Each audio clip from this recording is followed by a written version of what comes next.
सभी भैया बहनों को सुप्रभात। आज का बहुत ही महत्वपूर्ण टॉपिक क्लोरीन का निर्माण अर्थात क्लोरीन का विरचन। तो क्लोरीन ग्रीक शब्द क्लोरस जिसका मतलब होता है हरित पीली अर्थात हरी और पीली। तो इसका विरचन कैसे करते हैं, कुछ रिएक्शनें लिखी है मैंने, बहुत ही इंपॉर्टेंट है। पहली रिएक्शन बहुत ही इंपॉर्टेंट है। मैग्नीज डाइऑक्साइड साम्र HCl के साथ अगर इसको गर्म करेंगे तो मैग्नीज डाइक्लोराइड और क्लोरीन गैस का निर्माण होता है। ये रिएक्शन एग्जाम में बहुत बार पूछी गई है कि क्लोरीन गैस का निर्माण किस प्रकार करेंगे और या निम्नलिखित अभिक्रिया को पूर्ण कीजिए, इस तरह से पूछी गई। तो पहली रिएक्शन क्लोरीन के विरचन की बहुत ही इंपॉर्टेंट है। दूसरा, हम इसको पोटेशियम परमैंगनेट के साथ द्वारा भी प्राप्त कर सकते हैं। पोटेशियम परमैंगनेट की क्रिया HCl अम्ल के साथ कराने पर और गर्म करने पर क्या मिलता है, आपको क्लोरीन गैस प्राप्त होती है। तो ये दो हो गए। अब इंडस्ट्रियल लेवल पर क्लोरीन को कैसे बनाया जा सकता है अर्थात औद्योगिक उत्पादन कैसे होगा, तो ये डेकॉन विधि या कुछ किताबों में लिखा होगा डीकेन विधि भी। तो डीकेन विधि इंडस्ट्रियल मेथड है। कैसे बनाते हैं, 273 केल्विन पर HCl गैस को CuCl2 उत्प्रेरक की उपस्थिति में O2 द्वारा ऑक्सीकरण करते हैं। क्या करते हैं, 273 केल्विन ताप पर HCl गैस का CuCl2 उत्प्रेरक की उपस्थिति में ऑक्सीजन के द्वारा ऑक्सीकरण करते हैं, तब क्लोरीन गैस का निर्माण होता है। ये डीकन विधि द्वारा क्लोरीन का निर्माण की समीकरण हो गई। और एक विधि दी गई है इंडस्ट्री लेवल में, यहाँ पर ब्राइन के वैद्युत अपघटन से, या हम इसको कह सकते हैं नेल्सन सेल विधि द्वारा क्लोरीन का निर्माण। तो ब्राइन का मतलब होता है NaCl के सांद्र जलीय विलयन को हम ब्राइन के नाम से जानते हैं, ब्राइन सोल्यूशन। कैसे होता है, NaCl को ब्रेक करोगे तो Na+Cl- ऐसे H2O को ब्रेक करने पर ये H+ और OH- में ब्रेक हो जाता है। फिर इसका Na+ और H2O का OH- दोनों मिलकर क्या बना देते हैं, NaOH बना देंगे। और कैथोड पर जो होगा आपका H+ आयन 2 इलेक्ट्रॉन को ग्रहण करेंगे और हाइड्रोजन गैस प्राप्त होगी। और एनोड पर आपके ये क्लोराइड आयन, कितना आयन पे एक ही ग्रहण आवेश है, तो ये 2 इलेक्ट्रॉनों को उत्सर्जित करके क्लोरीन गैस का निर्माण करते हैं। तो ये हो गई आपके कैथोड पर डाइहाइड्रोजन गैस और एनोड पर कौन सी गैस मिलेगी हमें, क्लोरीन। तो ये नेल्सन सेल विधि या ब्राइन के वैद्युत अपघटन से क्लोरीन बनाने की अभिक्रिया है। अब आते हैं हम क्लोरीन के भौतिक गुण। क्या है क्लोरीन के भौतिक गुण, कैसी गैस होती है ये, तो ये तीखी गंध वाली दम घोटू हरित पीली गैस होती है। कैसी होती है, तीखी गंध होगी और दम घोटू होगी, घुटन महसूस होगी और हरित पीले रंग की गैस होती है।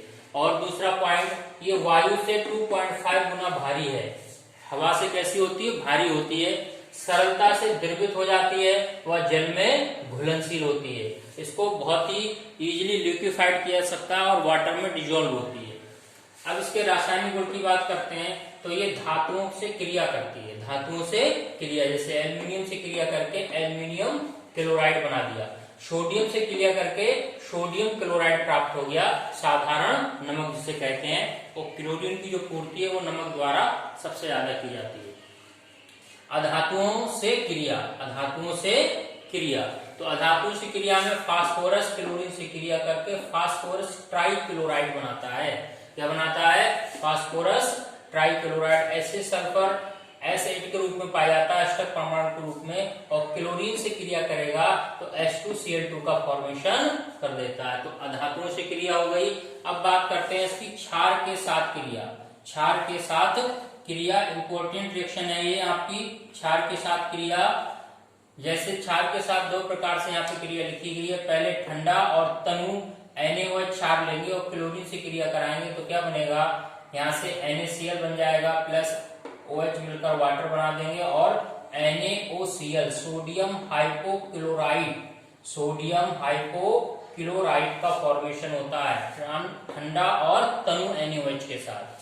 और यहीं पर यदि हम इस क्षार को गर्म और सांद्र ले लें और क्लोरीन से क्रिया कराएं गर्म सांद्र NaOH की, तो क्या बनता है हमारा सोडियम क्लोरेट NaClO3। ये बहुत इंपॉर्टेंट रिएक्शन है। कभी कभी पूछ लेते हैं क्लोरीन की असमानुपातन अभिक्रिया लिखिए। असमानुपातन अभिक्रिया क्या होती है कि वह अभिक्रिया जिसमें एक ही पदार्थ का ऑक्सीकरण और अपचयन दोनों एक साथ होते हैं उसको असमानुपातन अभिक्रिया कहते हैं। तो यहाँ पर क्लोरीन की ऑक्सीकरण संख्या कितनी है 0, NaCl में -1 और सोडियम क्लोरेट में कितनी है +5। तो यहाँ पे क्लोरीन का क्या हुआ है अपचयन भी हुआ है अर्थात ऑक्सीकरण संख्या में कमी भी दिखाई गई है और इसी क्लोरीन की ऑक्सीकरण संख्या में क्या वृद्धि भी हुई अर्थात ऑक्सीकरण भी हुआ। तो यहाँ क्लोरीन का ऑक्सीकरण भी हुआ है और अपचयन भी हुआ है इसलिए इसे असमानुपातन अभिक्रिया भी कहते हैं। और कभी कभी क्या होता है जब में पूछ लेते हैं कि क्या होता है जब क्लोरीन की क्रिया ठंडे व तनु NaOH के साथ कराई जाती है या गर्म व शांत NaOH के साथ कराते हैं। तो इंपॉर्टेंट रिएक्शन है आपकी, इसको ध्यान रखेंगे।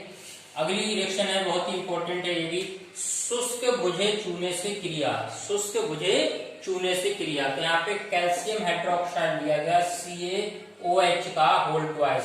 दोनों OH समूह को मैंने बॉन्ड के द्वारा कैल्शियम से दिखाया। तो यहाँ पे क्या हो गया ये ऐसे करके इसका OH इसका H लिया तो क्या बन गया ये वाटर का फॉर्मेशन हो गया। बचा क्या CaOCl2 इसको हम व्यंजक चूर्ण के नाम से जानते हैं कैल्शियम ऑक्सीक्लोराइड। तो यहाँ पर शुष्क बुझे चूने से क्लोरीन की क्रिया कराते हैं तो व्यंजक चूर्ण का निर्माण होता है। इस रिएक्शन को भी बहुत एग्जाम में कन्वर्सन में पूछा जाता है। क्या होता है जब क्लोरीन की क्रिया शुष्क बुझे चूने से कराई जाती है तो क्या होता है व्यंजक चूर्ण का निर्माण होता है। अब बहुत ही इंपॉर्टेंट पॉइंट की बात करते हैं व्यंजक गुण। व्यंजक गुण तो पूछा जाता है एग्जाम में यहाँ से एक प्रश्न कि क्लोरीन की व्यंजक क्रिया का कारण बताइए कि क्लोरीन की व्यंजक क्रिया का कारण बताइए। तो व्यंजक गुण का कारण क्या है इसका ऑक्सीकारक गुण के कारण होता है कि क्लोरीन की जो व्यंजन क्रिया है वो किसके कारण होती है ऑक्सीकारक गुण के कारण होती है। क्या होता है इसका ऑक्सीकारक गुण क्यों होती है ये तो ये क्लोरीन जल से क्रिया करके सनलाइट की प्रेजेंस HNO की उपस्थिति में HCl गैस और नवजात ऑक्सीजन देती है। तो जो नवजात ऑक्सीजन दे रही है विकसित होकर तो क्या है ये ऑक्सीकारक क्रिया हो गई और यह नवजात ऑक्सीजन क्या करती है रंगीन पदार्थ को रंगहीन पदार्थ में परिवर्तित कर देती है। अब वो रंगीन पदार्थ कौन से होते हैं या तो ये वनस्पति होंगे या कार्बनिक पदार्थ लेंगे। क्या लेंगे वनस्पति या कार्बनिक पदार्थ। तो वनस्पति या कार्बनिक पदार्थों को ये कलरलेस कर देगी कलरफुल को कलरलेस। तो ये व्यंजक गुण को भी क्लोरीन का क्वेश्चन पूछा जाता है इंपॉर्टेंट है स्टार बना दिया है मैंने इसीलिए और पूछ ले क्यों है तो इसकी यह गुण ऑक्सीकारक गुण के कारण होता है और उसमें ये रिएक्शनें दोनों लिख कर देंगे आप 1 नंबर में क्वेश्चन बहुत पूछा जाता है। और ये बहुत महत्वपूर्ण उपयोग की बात करते हैं। पहला ही पॉइंट बहुत महत्वपूर्ण है इसका। एक क्वेश्चन बहुत इंपॉर्टेंट कई बार उत्तराखंड बोर्ड ने पूछा कि क्लोरीन से बनने वाली 2 विषैली गैसों के नाम बताइए। क्लोरीन से बनने वाली किन्हीं 2 विषैली गैसों के नाम बताइए। तो मैंने यहाँ पे लिखा है फास्जीन अश्रु गैस टीयर गैस जिसको बोलते हैं फास्जीन CuCl2 अश्रु गैस टीयर गैस जो होता है CCl3NO2 ऐसी होती है mustard gas Cl CH2 CH2S CH2 CH2 Cl इसका सूत्र होता है। आदि विषैली गैसें बनाने में क्लोरीन गैस का उपयोग किया जाता है। तो पहला पॉइंट बहुत ही इंपॉर्टेंट है पूछा जाता है क्वेश्चन क्लोरीन से बनने वाली किन्हीं 2 विषैली गैसों के नाम बताओ। तो यहाँ पर मैंने लिखी है फास्जीन बना सकते हैं टीयर गैस बना सकते हैं और मस्टर्ड गैस बना सकते हैं। अगला उपयोग जल को जीवाणु रहित करने में जल को जीवाणु रहित करने में जो जीवाणु रोग फैलाते हैं उनको मारने में भी इस क्लोरीन गैस को अर्थात पीने योग्य पानी बनाने में भी इसका योग किया जाता है। और क्या कर सकते हैं रंजक औषधि कार्बनिक पदार्थों के निर्माण में भी इसका उपयोग किया जाता है। नेक्स्ट सोने व प्लेटिनम के निष्कर्षण में भी कर सकते हैं। और 5वां पॉइंट है कागज कपास वस्त्रों के व्यंजन में अर्थात इनका रंग उड़ाने में भी इसका उपयोग किया जाता है। तो आज का बहुत ही महत्वपूर्ण टॉपिक और मैं बता दे रहा हूँ एक बार कौन कौन सी रिएक्शन इसकी बहुत महत्वपूर्ण जो एग्जाम में पूछी जाती हैं। उनमें से एक पहली रिएक्शन है आपकी, मैंने बता दिया, बहुत पूछा जाता है पूर्ण करने को या इसको कन्वर्सन में डीके विधि से क्लोरीन के निर्माण की रासायनिक समीकरण लिखिए। और सबसे महत्वपूर्ण मैं अब रासायनिक गुणों की बात करता हूँ इसमें, तो कौन कौन से हैं। क्षार के साथ क्रिया, ये बहुत इंपॉर्टेंट है और ये तो बहुत ही सेकंड रिएक्शन इसकी इंपॉर्टेंट है। और फिर शुष्क चूने के साथ क्रिया, व्यंजक गुण, और ये उपयोग में ये जो आपकी विषैली गैस है इनका ध्यान रखेंगे। तो ये क्लोरीन का टॉपिक है। आशा करता हूँ सभी भैया बहनों को समझ में आया होगा। आप सभी भैया बहनों का दिन मंगलमय हो, अपने नोट्सों को तैयार करते रहें।